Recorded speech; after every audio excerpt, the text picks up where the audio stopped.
Shooting on film is the method acting of indie filmmaking specifically. I don't know if Christopher Nolan choosing to shoot all of Oppenheimer on 70mm film made it a better film. If Christopher Nolan were to shoot on Super 8, I would be 100% down.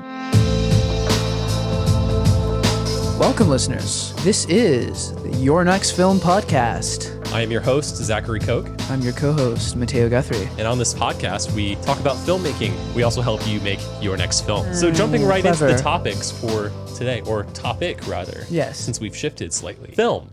Is it cool anymore? And by film specifically, we mean like reels of it. Super 8, 16mm, 35mm. Yes. I mean, obviously, we're filmmakers and we still think making movies is worthwhile. In all seriousness, like, is it passé? It's not 2013 anymore where you can be cool because you put a sepia filter on your Instagram. Was that ever cool, though? I mean, like, people made fun of it, but people did it for a reason. You know, you were a millennial, you were youthful. Not anymore. Now your back hurts. Because the topic for today is really shooting on film. Is the whole aesthetic relevant anymore? Because largely we've more or less moved past it. Yeah, well, formats change over time. People become nostalgic for old formats, and even that nostalgia fades with time. Yeah. It's a constantly shifting field. And I feel like at least the brunt of shooting on film really has faded away as the thing to do. Can I ask you a question? Yes. Are you coming at this from an aesthetic standpoint, or are you coming at this from the medium standpoint? Because you can make digital things look like film without shooting on film. My answer to you is yes. Okay. This is definitely from the aesthetic standpoint. I feel like people also need to talk about the medium. So we can start with the medium first off. And to start us out, we have Quentin Tarantino. Bring him on! I think we all remember being a little younger and hearing like, oh yeah, like this like indie filmmaker or like this film, definitely somebody who wasn't just like Scorsese who can shoot on whatever medium he wants and everybody's going to lap it up. Or even David Lynch who can shoot on as bad of a medium as he wants and everybody's like, well, he's David Lynch. He knows what he's doing. Yeah. But, you know, somebody a little more up and coming, somebody a little bit, you know, who's still looking for critical respect. And within that, people would go, oh, wow, like, you know, he's shooting on film. And this specifically had come from the fact that most lower budget films at the time had been fully shifted over to digital cameras. But per film, at this point, you know, you could rent a red and it was much cheaper than taking the film and putting it in the camera and getting it developed and not being able to see your dailies. Yeah. It was a whole thing. Enough of the mainstream had accepted digital photography. This was the thing to do. You would shoot on digital and it was fine and everybody liked it. But if you were perhaps an up-and-coming filmmaker, maybe somebody trying to be a little more ambitious, you would shoot on film and everybody would lose it. He shot on film. Can you believe it? He's so old school. It looks so much better. Yeah, so why do you think people praised that? Because the way I see it is, well, it requires more effort to shoot on film. Yes. It's definitely a more involved process. So that equals more impressive art, but I don't know if that's necessarily the case. Shooting on film is the method acting of indie filmmaking specifically, but really at this point in time, any filmmaking. It's harder to do. It's definitely an auteur style of filmmaking, and it's pretty. So like people like it.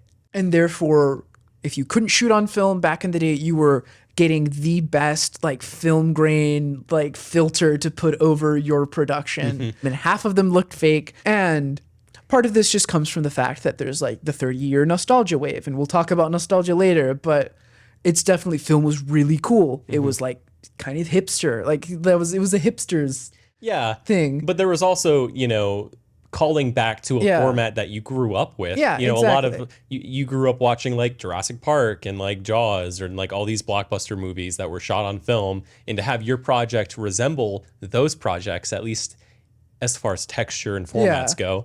You know, you're not Spielberg, but that is a very appealing prospect to a lot of people. If you drove a fixie bike in like New York, you were like into vinyl and shooting on film. You know, people were like, I want to shoot like Wes Anderson. I'm going to shoot this on film and I'm going to frame everything perfectly. And I'll do it on a Super 8 and it'll be super quirky.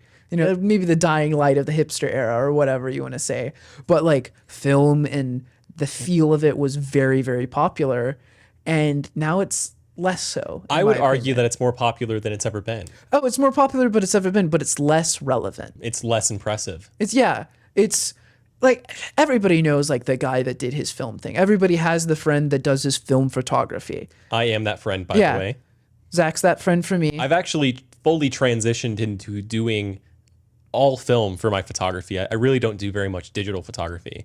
And there's a lot of things I like about it. So I feel like, we'll get into that. Yeah, we'll get into that in a second with specifically talking about the medium.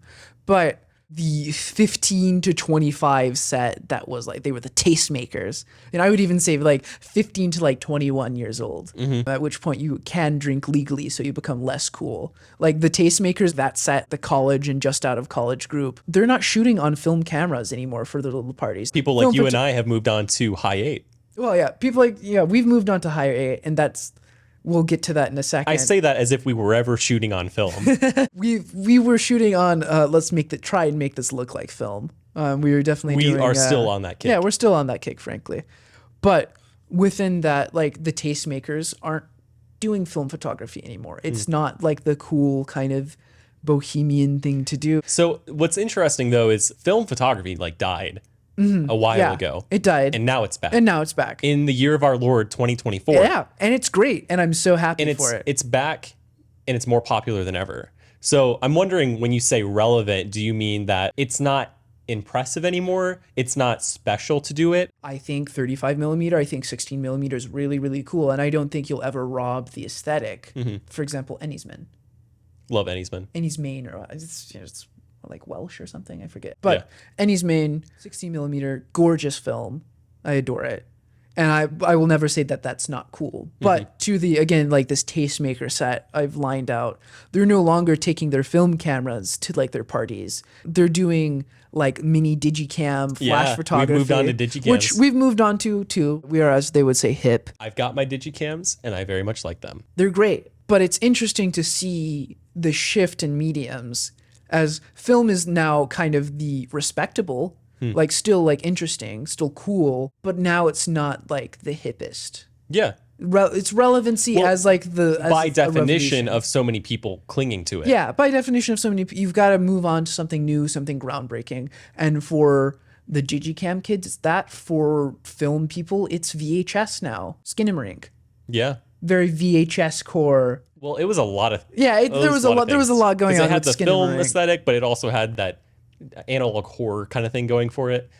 But if you go to, for example, Fonk Drift videos on YouTube, the tastemakers, frankly, but we moved on from like kind of videos that were like, oh yeah, I shot this on Super8, here's my old muscle car, to now here's a 30-year-old Japanese drift car and it's got a VHS edit over it.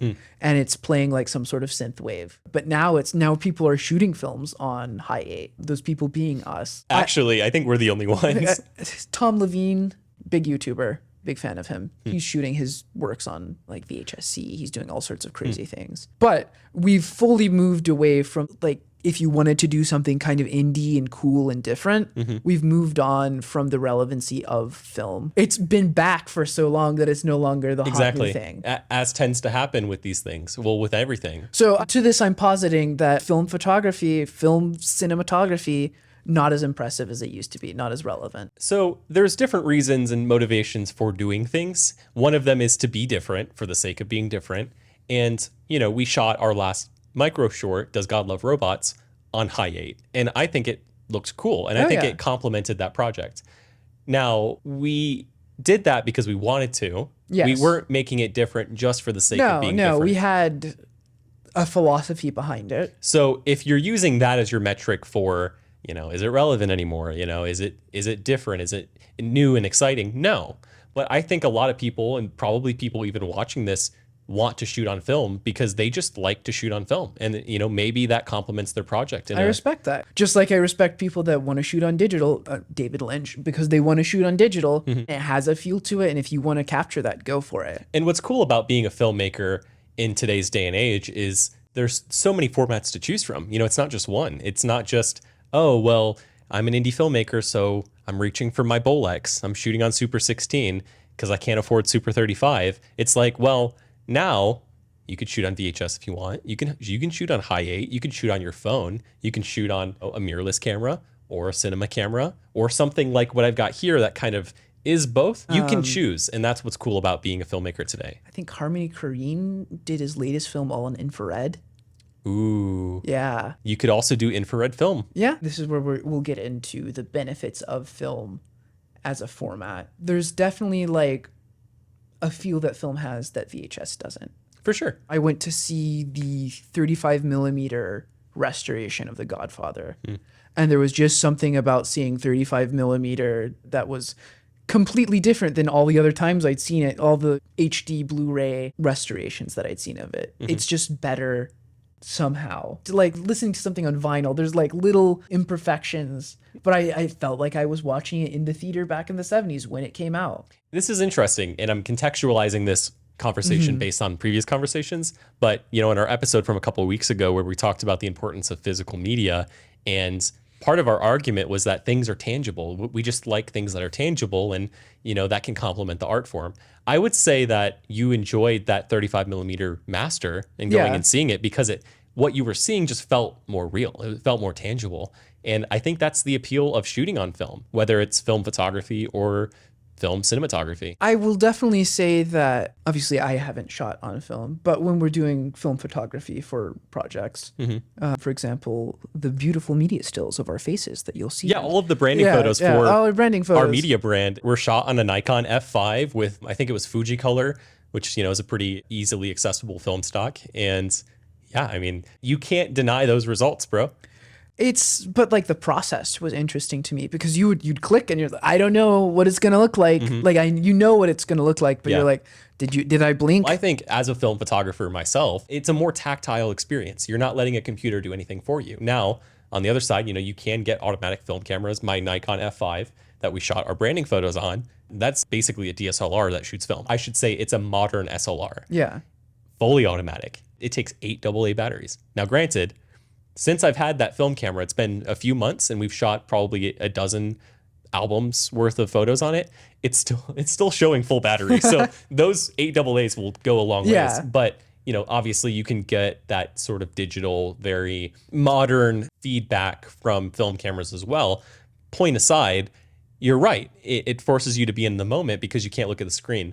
I just got back from visiting my grandparents who live in Louisiana, and I took my film camera with me, and my brother was really interested in it. You know, he wanted to like play with it while I was taking photos, as he does with so many things. And every time he would take a photo, he would look at the back of the camera. He's like, "Can I see the photo?" And I'm like, "No, That's it's not how that works. Sorry, man. There's no screen." He's like, "Well, can I see the film?" And I'm like, "No, because if I open up the film back, you're not going to see the photo. You won't even see it at all without the developing. But yes, you will also ruin it." And so it forced him, being this 7-year-old in 2024. So I think, you know, what is he, Gen Alpha? Seeing him understand that format and everything photography related for him, the experience comes after the fact. I took this photo, look at this photo I took. They're very much removed, and this goes for us as well. We're very much removed from the in the moment process. And so what film forces you to do is be in the moment. You don't get to see the photo. You have to trust your instincts as a photographer. You have to trust your instincts as a cinematographer if you're making a movie on film. And there's something to be said about being in the moment. I've done so many commercial projects, and we've had clients on set, and every shot we want to do, they want to see the video. They want to see every single shot. So we pull it up on the camera, we play it back. You're like, "Yeah, it looks cool, right?" And they're like, "Yeah, it looks cool." Imagine not having to do that. You know, I mean, I'm happy to do it, but it's just trust us. Yeah. And I like that. You do have to lean on your skill Which is impressive. Yeah, it's impressive. In my like personal commercial creative work, I work in the automotive luxury space. I work with a lot of marketing technology, and both of those are very focused on experience. Experience is my main goal. And then to see like that, like the experience of film really sell it. Like I get it. I get it. Like you're not there because it's the cheapest or because it's the fastest. You're there because the way the experience messes with your creative process and the way you mold your creative process around the experience. It's like the constraints of a 24-hour film festival. You could view it as another constraint. Yeah, you are having to really lean on your skill. And I do appreciate that. Yeah, it's something worth mentioning too is that on a film set, if you're shooting on film, you know, you get this collaboration that I just don't think you get when you shoot digital, because everyone realizes we can't just leave the camera rolling. It's money down the drain in ways that just get taking clock of however many terabytes of space. Exactly. doesn't give you. I've got a terabyte right Yeah. now. Oh yeah, we can roll forever. We can talk about all we want. Yeah, exactly. So it's tough. Your actors want to rehearse. They want to get it right on take one. And you save time by not having to figure it out while shooting. And I think that there's value to that from a workflow perspective too. That being said, this is where I'm going to segue this. For people like us. Yeah, for us. Why the hell would we shoot on film when we could spend that money on the production? On locations. Food, water. Something better than fruit snacks. Gasoline to get there. It's expensive. I've run the cost and it's not something I'm willing to touch. Because at the end of the day, I don't think, it's a creative choice. But I don't think the medium you shoot on is going to make your films better. I've already made my position as kind of gear agnostic known. Yeah. And film does fall into that. I'm a gearhead, but even I'm going to admit that it's really content first. It's your storytelling skills. It's like having a really good script, which, I'm going to get because you wrote it, You're welcome. Your next favorite writer, guys. He's right here. That's what's going to make your film good. Having a cinematographer like me that knows how to do lighting, you could definitely make the argument for people on our level, but especially below, that it's just not worth the cost. From my personal standpoint, there's this kind of third thing of both practicality versus the aesthetic. And that really comes into, are you doing something revolutionary with your art? Which is why people go to all these lengths to be special with film. Because there is something of audience draw through, did you hear Harmony Korine shot everything in infrared? Or did you hear that, Daniel Day-Lewis did a bunch of method acting for this? Mm-hmm. But does that make the art better? It does not make the art better, but it certainly is added value, I feel. I think it's added value on the marketing side. Yeah. Well, guess where I work? Marketing, in marketing. Same here, man. I work in marketing. I'm not saying it's not valuable, but from a purely artistic standpoint. But from the artistic standpoint, art also focuses on the new. And therefore... New for the sake of being new? New for being interesting. And therefore, for example, if I go see an old church in the middle of Middle America, I was driving through Kansas a few weeks ago, and I saw a little white church, very pretty church, definitely a work of art, a historic building. But then I go see a cathedral in Italy that's so tall, and it's all made, all this handcraft artisanship. Obviously, they're made at different times and such. Yeah. But what the you could say almost unnecessary. Why is this necessary when, in Kansas they have a church that wooden and... Well, there you're evaluating the function. Yeah, I'm evaluating of the function there. But I would put them on different artistic levels. My point here is there's effort, right? And people will show up for the effort, and it does make art interesting, the effort. I can't deny that. I'm just, at this point, for example, Euphoria, they had, I believe it was Kodak, brought back a special film. They did. For this one episode of Euphoria, because they wanted to shoot on this film that was available in the 80s, and they shot the 80s episode in it. And that was legitimately, I feel, artistically interesting. But before, you could just say, I'm shooting my feature on 35 millimeter, I'm shooting it on 16 millimeter. And people would be like, oh, that's amazing. And now it's like, yeah, of course you're shooting it on 35. 35 looks great, but it does not bring people to the table, nor does it necessarily add to the effort of the art. And people have to reach further because film is not artistically relevant to the extent that it used to be. I wouldn't disagree with any of that, actually. At least for people like us. If you're Scorsese, shoot on whatever you want, I'll show up anyway. It's funny that we haven't mentioned Oppenheimer yet. No. Oh, boy. Do you want to go into IMAX film? Because it's no longer relevant to us. If you're not familiar with IMAX film, let's just say it's very impressive because the film stock is so physically it's huge. They had to build on the trays for Oppenheimer because Oppenheimer was so long. They had to build, I believe some of them were 3D printed, but they had to build little bridges up that would hold more film because the movie is so long. That's impressive to me. I don't know if Christopher Nolan choosing to shoot all of Oppenheimer on 70 millimeter film made it a better film. Now, it got people to the theaters, which was my theory earlier about it's beneficial from a marketing perspective, but I don't know if different for the sake of different, and I don't know if just it's just new is enough to make it of higher artistic value. For me, again, we're going back to effort. IMAX, especially for Christopher Nolan, somebody who is notorious for shooting on IMAX.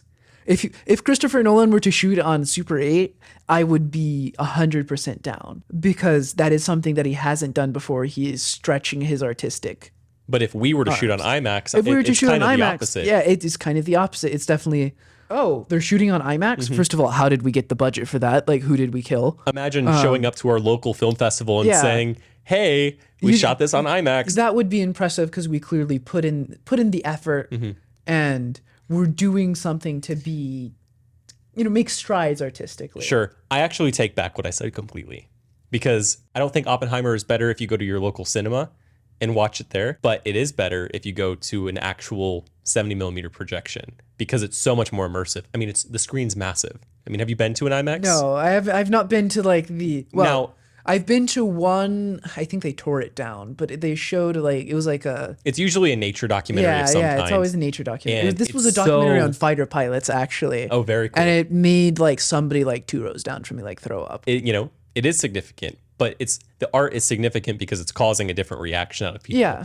Whether it's sickness or just being impressed. And again, this comes back to VHS edits. It was... A lot of people were doing Super 8 edits. There used to be the Instagram stories filter that like looked like Super 8, and that was very fun. But I have a question for you. Okay. As an artist and as someone who isn't just an artist that makes things, you're an artist if you make things, but you're actually concerned with the artistic merits of things. I know this about you. I'm a snob is what he's saying. You should know this if you've been listening to our podcast and following us on this journey. Do you think those VHS car edits are of higher artistic value because they had that VHS filter on it? Okay, these specifically, like there are a few VHS like car people that like I go to, and it's part of their brand. Yeah, it's part of their brand.